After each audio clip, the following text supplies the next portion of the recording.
de bienvenida a Silvana Cataldo.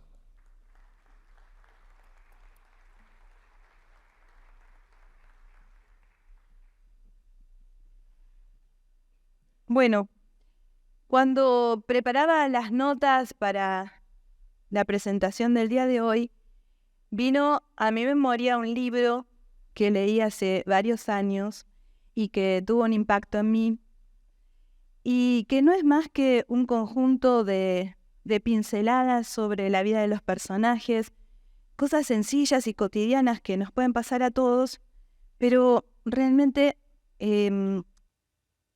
muy bien contadas. El libro se llama La velocidad de las cosas, y en un reportaje que le hicieron a su autor en aquel momento, esta es la portada de la primera edición, Rodrigo Fresán, el autor, decía que cualquiera de nosotros puede tener una vida que puede ser protagonista de un relato, solo si la habilidad del autor le permite seleccionar aquellos detalles que merecen ponerse, de relieve, y omitir aquellos que necesitan no ser contados. Es decir, lo que me impactó o lo que les impacta a los lectores es las habilidades comunicativas del autor. La educación hace varias décadas que vive una transformación veloz, y es esa misma velocidad la que muchas veces nos impide poner el foco en aquellos detalles, en aquellos aspectos en los que tenemos que hacer foco y omitir aquellos que deberíamos omitir. Creo que hoy hablamos varias veces sobre este punto para pensar. Después del cimbronazo que todos los que estamos en educación experimentamos post-pandemia, durante y post-pandemia, la UNESCO sacó un documento en el que nos interpela a todos con 3 preguntas que los invito a pensar hoy. Una es, ¿cuáles son esas acciones que nosotros hacemos y deberíamos seguir haciendo tal como las hacemos? ¿Cuáles son las que hacemos y deberíamos dejar de hacer? ¿Y cuáles son aquellas acciones que deberíamos resignificar creativamente? Una de las cosas que hacemos desde la escuela y que es pilar de la actividad escolar desde siempre y que no podemos dejar de hacer es ocuparnos del desarrollo y el fortalecimiento de las habilidades comunicativas de los chicos y las chicas. Iniciamos esta tarea cuando los niños ingresan a la escuela, acercándolos a este sistema cultural de la lectura y la escritura, ¿no? Primero con la asociación de sonidos, letras, la conformación de palabras, pero después el gran desafío empieza cuando tenemos que ayudarlos a construir sentido a partir de lo que leen. Ahí tenemos una gran batalla, porque es súper necesario fortalecer estas competencias para poder asegurarnos, el desarrollo cognitivo que va de la mano con estas competencias, que tiene que ver con poder fomentar el desarrollo de distintos tipos de pensamiento crítico, reflexivo, creativo, poder expandir vocabulario para poder definir detalladamente y con eficacia ideas, posturas, puntos de vista, poder activar nuestro sistema de inferencias y el ejercicio de hacer preguntas, que nos permitirá construir sentido a partir de lo que leemos y también nos permite hacernos preguntas para leer todo lo que nos rodea, para entender la realidad. Por eso es tan importante este ejercicio de desarrollar competencias a partir de la lectura y de lo que los estudiantes leen. Además, que los estudiantes lean y comprendan asegura aprendizajes a largo plazo, aprendizajes sólidos, porque más del 50% de nuestras propuestas van de la mano con la recomendación de una cantidad enorme de recursos para leer. De manera que si los estudiantes no construyen sentido, tampoco aprenden. y por eso es tan clave y tan preocupante para todos en el sistema educativo de todos los niveles que esto no esté dando resultado, porque todos estamos permanentemente ocupándonos de noticias como estas. Los chicos del nivel primario o el nivel secundario leen pero no comprenden aquello que leen o tienen muchas dificultades para comprender, para construir sentido. Y lo que es peor, miren, el segundo titular es un estudio de Uncuyo del año pasado. Solo 4 estudiantes universitarios de 10 alcanzan el sentido global de un texto, distinguen entre ideas principales e ideas secundarias, o necesitan leer y releer el mismo párrafo antes de avanzar. Esto es, no tienen fluidez a la hora de leer y construir sentido. Por lo tanto, esto de las competencias comunicativas, que son competencias básicas para nuestra inserción, nadie de nosotros puede pensarse hoy sin estas habilidades en ningún ámbito, es necesario fortalecerlas. La pregunta es, porque los docentes en general tenemos como este prejuicio de que los chicos no leen y por eso no entienden, ¿no? Pero la pregunta es, y retomando esto que decía la UNESCO, ¿será que tenemos que seguir enseñando a leer y a comprender tal como lo hacemos? O tal vez tengamos que resignificar algunas cosas. Porque lo cierto es que la actividad de leer en los últimos años ha cambiado, ¿sí? Ninguno de nosotros, o pocos, se imagina leyendo cómodamente en el sofá unas 4 o 5 horas con un cafecito al lado, ¿no? Cuando nos imaginamos como lectores, en realidad se parece más a esto.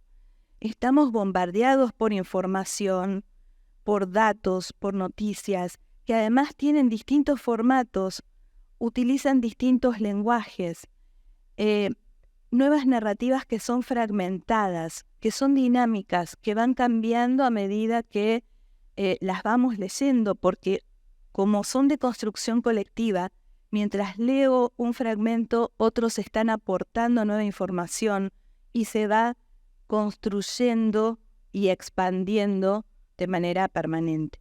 Entonces, este nuevo escenario requiere también atender estrategias para la multialfabetización, estrategias para la construcción de sentido de manera fragmentada y para, digamos, acompañar a los estudiantes en buscar motores que los impulsen a leer en profundidad todo tipo de textos, aun aquellos que son extensos y que les son arduos de afrontar.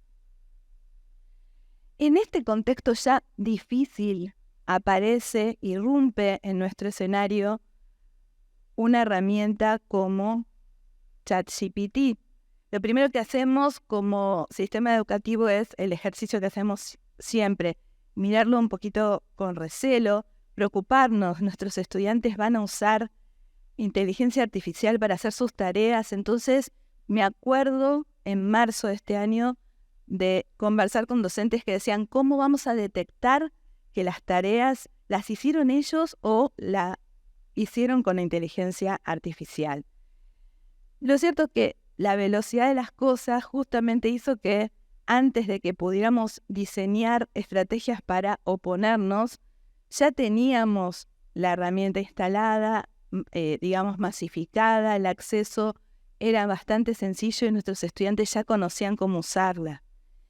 Relacionando esto con nuestra preocupación acerca de cómo fomentamos el desarrollo de estrategias comunicativas, me pregunto si no es una gran oportunidad considerar la construcción de textos con una inteligencia artificial, entendiendo que, como dicen los estudiosos, vino esta masividad, este acceso masivo vino para quedarse y va a impactar a modo de revolución en muchas de nuestras costumbres de acá a muy corto tiempo. Entonces, ¿cómo la incluimos en nuestras propuestas? Yo creo que el paradigma humano-humano en comunicación ya tiene muchas complicaciones, hay que manejar la vaguedad, la ambigüedad, y esto genera, ¿no? Digamos, instancias de trabajo para poder clarificar cómo construimos mensajes eficaces hacia otro.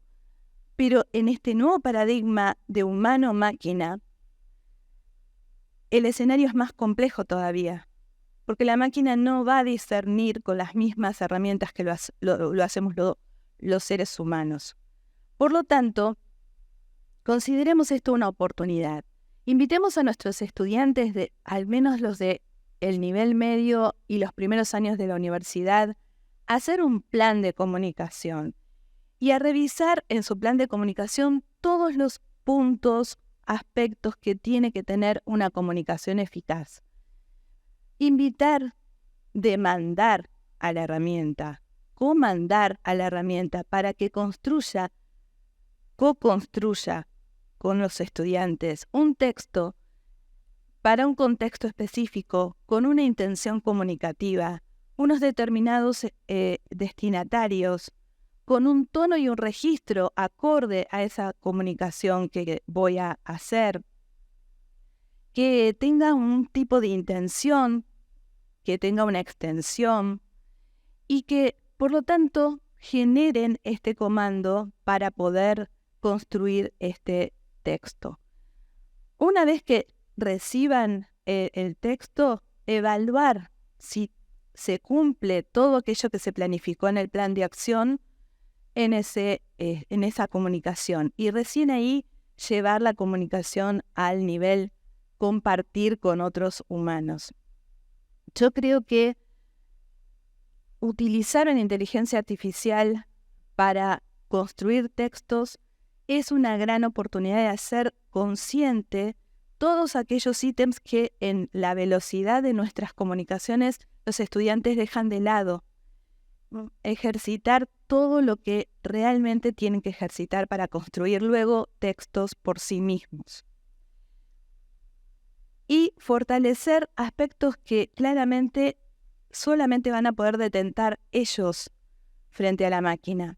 El pensamiento crítico para poder, digamos, discernir qué es lo que van a demandar, y también para evaluar aquello que produce la inteligencia artificial, considerar si es coherente, si es pertinente, si está ajustado a la demanda que se le hizo. Fortalecer las habilidades socioemocionales y también toda la dimensión ética, poder ejercitarnos en detectar sesgos, en ver si aquello que estamos comunicando atiende respetuosamente la diversidad, si realmente podemos compartirlo en el contexto en el que pensamos compartirlo. Y por último, fortalecer la creatividad, esa creatividad que tiene el lenguaje humano como condición sine qua non, indiscutible. Por lo tanto, y volviendo a las preguntas que nos hacíamos al principio, creo que hay cosas que tenemos que resignificar para seguir haciendo lo básico, ¿no? Y en este momento es esencial que fortalezcamos algo tan básico que nos caracteriza como es la comunicación. Esperando sencillamente que la velocidad de las cosas no nos impida hacer foco en aquellos aspectos que nos hacen esencialmente humanos. Muchísimas gracias.